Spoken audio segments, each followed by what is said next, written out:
میرے کریم آقا صلی اللہ علیہ وآلہ وسلم نے ارشاد فرمایا، اپنی اولاد کو 3 باتیں سکھائیں۔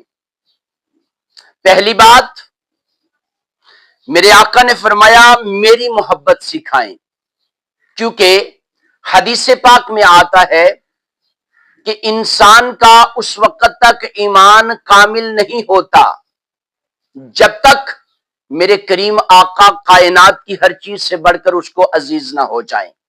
تو میرے آقا نے فرمایا پہلی میری محبت سکھاؤ۔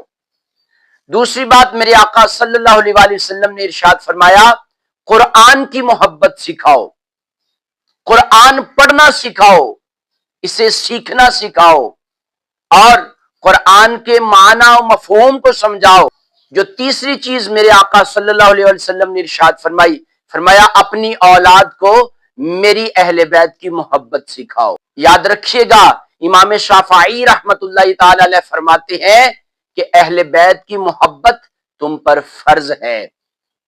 جس طرح نماز کے اندر ان پر درود کے بغیر نماز کامل نہیں ہوتی، اسی طرح نبی کی آل اولاد کی محبت بھی تم پر فرض ہے۔